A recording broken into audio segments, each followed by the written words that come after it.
Hi mga mahal, kumusta po ang lahat? Sana ay okay kayo at nasa mabuting kalagayan. Ang topic natin ngayon ay tanong ni John Somerano. Ang tanong niya is, gusto ba ng babae na kinakain siya habang nasa ibabaw? Kung interesado kang malaman, alam nyo na yan, please consider to like this video and subscribe my channel. Unang-una po sa lahat, kahit na anong basta kinakain ang isang bulaklak, masarap po yan. Kahit nga nakapatong lang sa inidoro, kahit na nakabisaklat man yan, basta yan ay kinakain ng kanyang bulaklak, masasarapan at masasarapan po yan.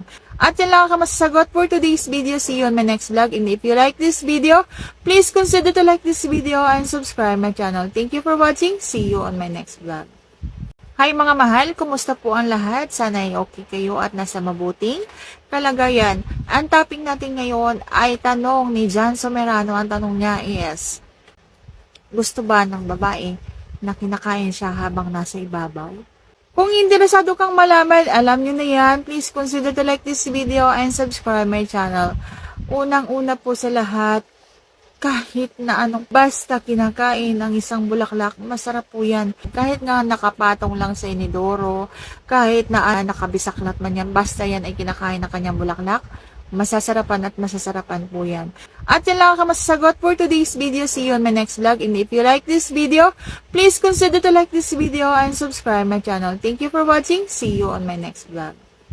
Hi mga mahal, kumusta po ang lahat? Sana ay okay kayo at nasa mabuting kalagayan. Ang topic natin ngayon ay tanong ni John Somerano. Ang tanong niya is, gusto ba ng babae na kinakain siya habang nasa ibabaw?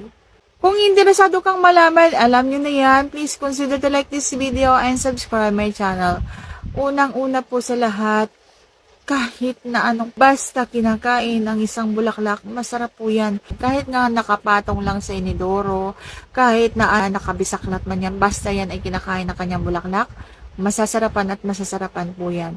At yan lang ang masasagot for today's video. See you on my next vlog. And if you like this video, please consider to like this video and subscribe my channel. Thank you for watching. See you on my next vlog.